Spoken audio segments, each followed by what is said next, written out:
days at the stick. From who's got it better than us to brick by brick. It's always the 49ers way, from off-season to game day. Yeah, we talk back. It's the 49ers Cutback.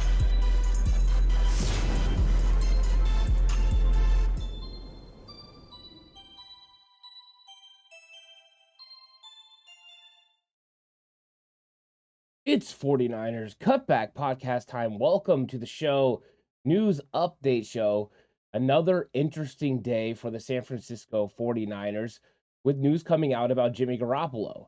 It's like once you get something in your head that something is going to happen one particular way, something changes. You get used to the fact that Trey Lance is going to be your starting quarterback, and then he gets hurt. Then you get used to the fact that Jimmy Garoppolo is going to be the starting quarterback, and he gets hurt. Then you start to wrap your head around the fact that Brock Purdy is going to be your starting quarterback. And then Jimmy Garoppolo news comes. That's right, new news on Jimmy Garoppolo. The thought was it was a Liz Frank injury in the foot and that Jimmy Garoppolo was going to be out for a significant amount of time after having to have surgery. But that is not the case.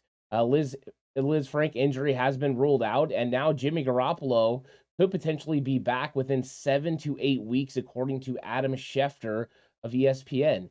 That means right during the middle of the 49ers playoff run, he could potentially come back. It would be more than likely the 7 weeks, I believe, comes right when the divisional round of the playoffs happens. So you're talking realistically divisional round of the playoffs and NFC championship game if the 49ers were able to make it there. Questions about who should start, at that point, it gets even interesting, right? Because if Brock Purdy helped get you there, obviously you're probably wanting to roll with Brock Purdy, but it's an interesting development.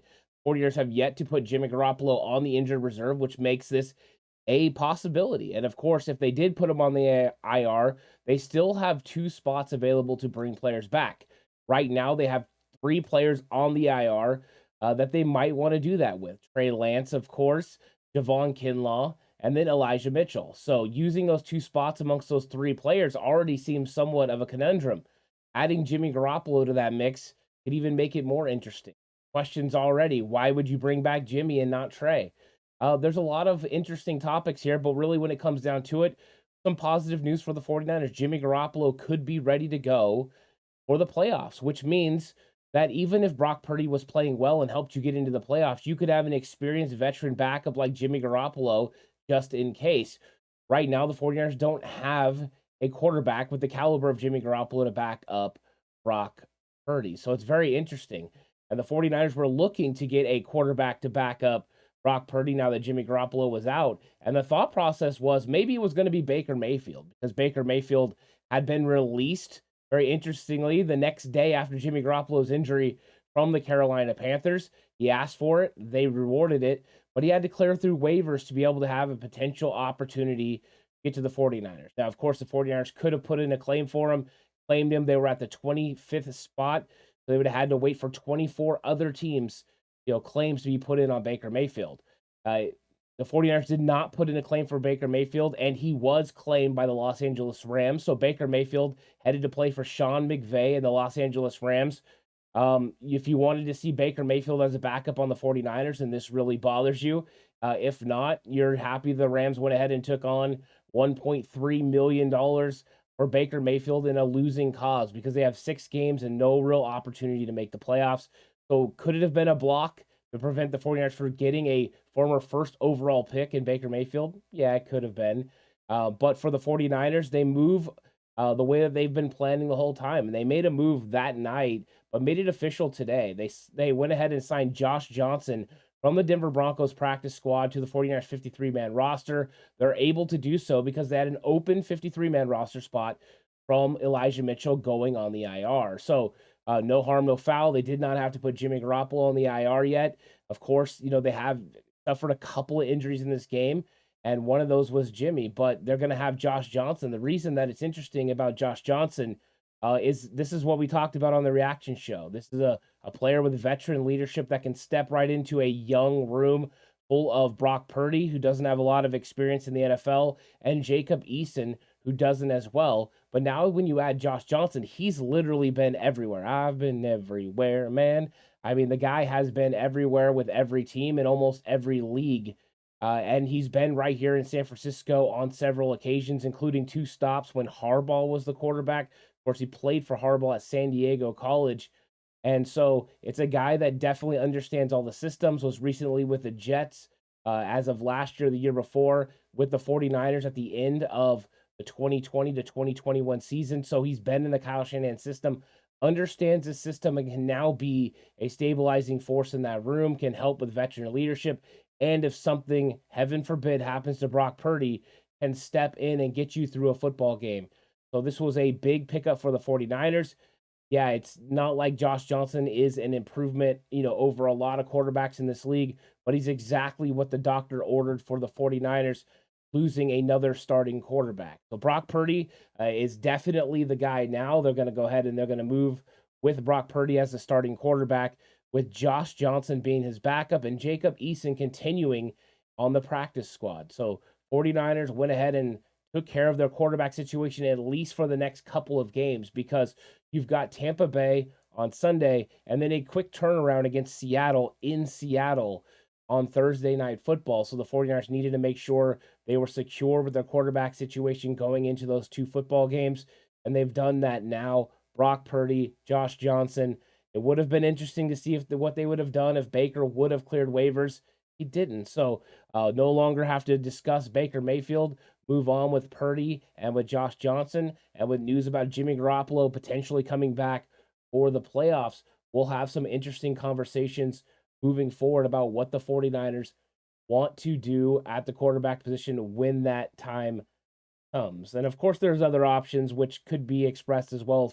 So, uh, retired players and such. But another big news that came out this week was Hassan Ridgeway had an MRI, and it revealed that he did have a tear in the pectoral. He's going to be out 6 to 8 weeks. Huge loss for the San Francisco 49ers, who were just getting healthy on that interior defensive line. Ridgeway has been holding it down the entire time that Armstead and Kinlaw were out. And now that Armstead came back, unfortunately, Ridgeway goes down. So the 49ers rotation changes back to what it was before, except this time, take out Ridgeway, put in Armstead, and you move forward from there. Now, Ridgeway will probably not go on the IR. They'll look to stash him and hopefully have him back for a deep playoff run. Ridgeway has been a huge player for the San Francisco 49ers, and I figure they're going to want him to be in the mix when they get into those big games, and they need to be able to stop the run. So that was disappointing for the San Francisco 49ers defensive line. I think they were happy to get Armstead back. They were happy to get that rotation where they could get, work Armstead back in, nice and easy, and allow him to take some time on the sideline.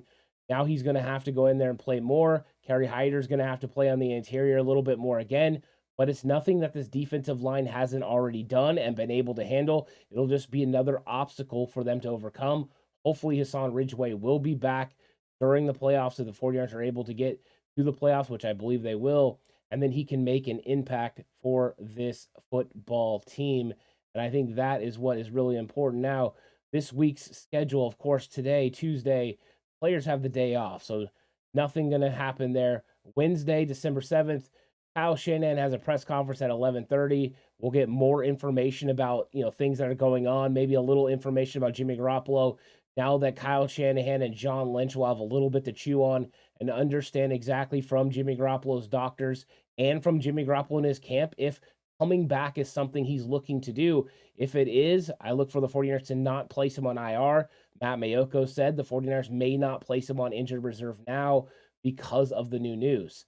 Then they're going to have practice at 1:23, and then on Thursday, practice is at 12:58. This one gets interesting because after practice, you get the normal D'Amico Ryans and then offensive run game coordinator Chris Foerster's press conferences. But normally you would hear Jimmy Garoppolo after that, but you're not going to hear Jimmy this time. You're going to hear Brock Purdy, quarterback one, Brock Purdy's press conference, the first as the 49ers starter. That will be must watch. That will be very exciting to see what exactly Brock Purdy says after what a tremendous performance he had coming in, off the bench and playing at a high level against the Miami Dolphins. And then on Friday, 12:18 practice, Kyle Shanahan with a press conference. About an hour later, 49ers go through their walkthrough as they prepare for Tampa Bay. Saturday, There's nothing going on Saturday. The 49ers have the day off. And then on Sunday at 1:25, they kick off against Tom Brady, one of the greatest players in NFL history, and the Tampa Bay Buccaneers as they come to San Francisco. And Brock Purdy's first start is against one of the greatest quarterbacks in the history of the NFL. You just can't make this stuff up. It's going to be a lot of fun. This is going to be a fun week. And overall, we'll keep you updated on what's going on with the 49ers. So thank you so much for watching this 49ers news update. Looking forward to catching you on the next one. But until then, stay safe and remember the right way is always the 49ers.